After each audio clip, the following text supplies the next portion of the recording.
what age did you decide, all right, this is what I really want to do as a career, is be a rapper? 1997, Club Hollywood in Puerto Rico. My brother and my cousin takes me to Club Hollywood. They snuck me in the club. I was 16 years old, and I was bothering them so much during that week because in the radio it was Michael Emanuel performing live in Club Hollywood, and I'm like, yo, please take me, and they took me, and I was right on the stage, right there, just seeing the way they were flowing and the way they demanded the stage, the way they just ripped it, bro. Yeah, I fell in love, and I said, this is what I want to do. The attention that the people were giving them, the love, that the way the girls screamed for these guys, the way the crowd sang the music back to them. It was hypnotic, bro. Yeah, man. And I wanted that. You know, it's crazy because like when we were kids, it's like you looked at rappers a lot of times like superheroes almost, you know what I mean? For real, yo. I was just talking to Michael the other day. And I give the flowers, man. I don't have an ego, bro. I killed that motherfucker a long time ago.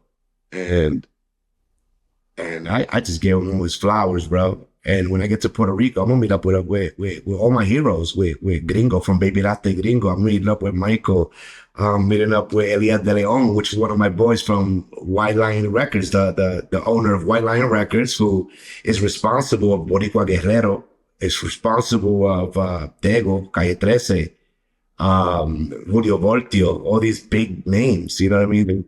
Yeah, and these are peers of mine. I didn't make it the way as far as I wanted to make it in the music or in baseball, but God is so great, and He knows my heart that He said, "You're still gonna be in that field, right, doing something different, but you're gonna be one of the best at it." So eventually, you start making a big enough name for yourself that you meet like my brother Big Lou and other Latino rappers. Oh man, Big Lou, for real. Yes. I've seen old videos of you guys like freestyling and stuff. Yo, yes, it's crazy. Man. Big Lou. When I first met Big Lou, it was like, yo, as soon as we met each other, it was like if I knew him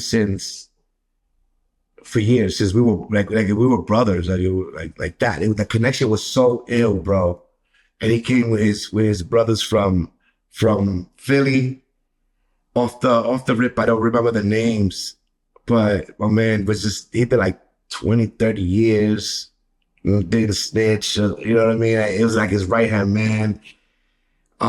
His whole crew was just embraced me, man. And Big Lou, bro, we did a dope record together. And every time he had something going on, I'll shoot to Philly. Anything I had going on, he would come down for even as a show, you know, not even on some feature shit. He would just come through the show, some love, just to chill with us, you know? Solid brother, man. Yeah, solid dude, amazing guy. Man, love to Big Lou. And I seen a couple of interviews of Big Lou, and I laugh all the time, bro, because what Lou say is fucking true, bro. It's crazy, man. But how did you start connecting with everybody and working together? Because like during that time period, it was like, man, like Latino rappers were really on a rise and working together, like, you know? Yeah, they gonna open the doors, and now all the radio stations are jumping on the bandwagon. So everything is reggaeton this and reggaeton that. So I was grinding on the reggaeton since 97. I've been grinding, you know, and then now fast forward 2006, 2005, 2006, we grinding. So now we have connections with the DJs, connections with other artists. And it's a thing. So now I'm like, in New York City at that time, I'm like the forefront of the many artists that were there. And we have access to these things, and especially with SPMG, my family, my brothers, we did it old school. We did it like guerrilla marketing. We'll go up to the clubs, we'll go buy 10 bottles, and just by the look, you just want to play my music. You know what I'm saying? We in Club Deep every Sunday. We grinding. We in Fantasia, Perfections. And we go 50, 100 deep. So the promoters, they want to make bread. So that's what it is. So everywhere I went with a mob. You know, shout out to SPMG, Rock, Manny, Fish, what's up? Yeah, they definitely was responsible of my career in those beautiful times. And then at one point you had Cool and Dre producing for you, right? Yes. That's because I signed with if you could say, don't quote me on this, but remember it was a very weird time in the music industry. I say 05, 06, 07, 08, that era. Nobody was really selling records like that. It was a big ringtone era. Right. Everything was ringtones, like commercials, TV, everything was ringtones. And I got signed to a ringtone company called Zingy. They were like the #1 ringtone distributors in the world. Yo, people were paying a lot of money for ringtones at that time too. It's crazy, bro. Bro, the checks I've made with ringtones was ridiculous. I don't think you even will see. You don't even want to put out music with the money that I was making with these ringtones, man. Just for a clip, 10 seconds, you're paying $5, $3, Right. more than a single. Yeah, that's That what's was crazy. like $1. Wallpapers. Right. Bro, Ziggy did a super promo so that I'll be in every TV channel, every station. And in Puerto Rico Day Parade, they pressed out like so many flyers. And we're giving these flyers out with me like this, chilling, posing, modeling in front of this 4x6 flyer. Text 999 or whatever the number was. And you get a free wallpaper if you download this. And bro, when those checks came in, I was like, I thought I made it. I was like, shit, this is what it takes. This is the life. But then you said that Cool and Dre started producing. Oh, so going back, my fault. Yeah. Well, I just went off the track. Yes. So Zingy signs me. I got signed. We went to Battery Studios, I believe, that day. That night we get a call from who helped out was Dustin and DT, who was Eminem's road manager at the time. Something like that. And we at Battery Studios, and I met with Dre. And we just put him a little medley of my mixtape, little 30-second clips of me spitting over the latest hip hop beats, American hip hop beats. And I'm just killing it, different styles from hardcore to fast rap to, killed it. I got signed right there. They put the song, the representatives of Zingy Records showed them. We had the meeting and they wanted to convince Dre so they could produce my whole album, Cool and Dre. He heard, that's all you had to hear was like 30 seconds of my mixtape. And Dre was like, yeah, I'll do his album. So what ended up happening with that situation? So they gave me an amazing advance. You know how it is. It's Right. loans. They gave me an amazing advance, but they treated me. They didn't treat me like a scrub or like an artist from a third world country or anything. They gave me a standard contract, like 12 points. At that time, the only people that would see 12 points were like Eminem and Lil Wayne at the time. It's 12 points on a record. If I'm correct, I might be getting drugged or anything, but no, I think it was fair. My lawyer said it was fair, Right. and we got a good amount of money. They paid Cool and Dre. They flew me out to the Hit Factory. I'm in the Hit Factory. I'm talking about like Cool J's right here. Big Lil Wayne studio. is on top. Yeah, you got this is 06, so the crazy music that was coming out of that time. Fireman was just out by Lil Wayne. This is before the Carter. Missy Elliott, Timbaland, Scott Storch. I'm hanging out with Scott Storch, all in this amazing studio. Enrique Iglesias like this, chilling on his phone when I'm on the phone talking to mom how great this is happening. What's going on in my career, and we did the album, but it never came out because in the parent company. It was a fire album, by the way, which I had the masters too. You know, I and SPMG, we are the official owners of the master. The parent company in Japan didn't make enough money that year or something, so they had to remove stuff from projects that was going on. They had their hands on a bunch of projects. Always some shit. It was always some shit. I'm talking about, I was about to make history, bro. I had Cool Dre producing the craziest beats for me, bro. One of these days, we definitely, I know, I gotta just show you this album. I'll holler at Rock and like come up with sit you down. This is a great album. And you know, definitely the flows and everything, it's totally different. You know, it's time passed, but come on, a Spanish rapper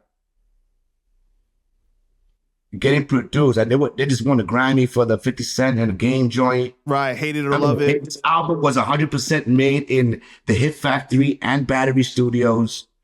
Like, you wasn't seeing that at that time in the Spanish rapper. You wasn't seeing that. So the music thing doesn't end up working out for you, right? But other than that, like, did you face like other challenges in the industry that you feel like? Yeah, because now that they gave us the release and they gave me all the masters and they signed everything over to us, because they the people that was responsible for the project, they believed in the project, bro. They knew they were doing something legendary. It was like that was the first digital artist per se, you know, and they felt bad that they had to not continue with the project. So they gave me the masters. They wrote it. Yeah, take it. Thousands and thousands of dollars, bro. And I had to give nothing back. Wow. You know, so it was a win-win for me, you know, because I didn't owe anybody nothing. But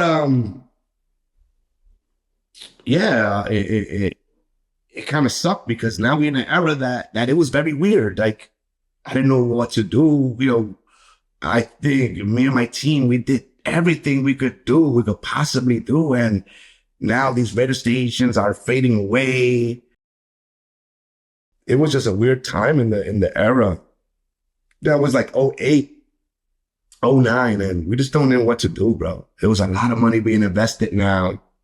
And our back was against the walls. We were tired of the same industry party stuff going there. Yo, we're going to work. Let's work. And then next thing you know, nobody does nothing. And then into the next industry party. Yo, let's work. Yo, we're doing a court. You know, we got tired of that. And we just decided to like, yo, let's just put the brakes on this a little bit. Rock and Manny opened up an amazing club, Polygons, and they went that direction. And I'm the little brother. Anything I needed, you know, they still took care of me in that sense. But I got discouraged, man. Yeah, I already had a baby, and nothing was coming in for me, you know. So I decided to just slow down, and I made a couple of decisions that don't regret, shaped my life now, but you know, it was very dark. that must have been so heartbreaking because you were like literally on the verge of yeah. Because I mean, for people that don't know, right? I seen you performing on stage with backup dancers, Hot 97 backdrops, Yes. all this stuff. Like, he was big, bro. Like, he was in the New York Post magazines, Yes. all this stuff. you Wow, know? I forgot about that. Yeah, I forgot about the New York Post. Yeah. it's Yeah. crazy, man. You know, Yeah, we were there, but you know, God's time is so perfect, Panda. Right. God's time is so perfect, you know, and you know, all those experiences, all that heartbreak, all these dark times and these slow motion periods was to shape me, bro. You know, back then I didn't understand it. No one does. When you're going through the dark times, we just always on some why me? And until I got to understand myself, that's when you know that everything happens for a reason. I'm a big believer in that everything does happen for a reason. That's just me. And I'm taking it that way. And it was just to experience that, to shake me. I seen that lifestyle. I seen the money with that. I seen the fame with that. I see the sharks, the disgusting demons in that world. But now in this route, the positivity that I learned from that and the negative stuff that I learned from that shaped me for today. I think that, there's beauty in the struggle. Oh, you couldn't say it any perfect, Panda. Yeah.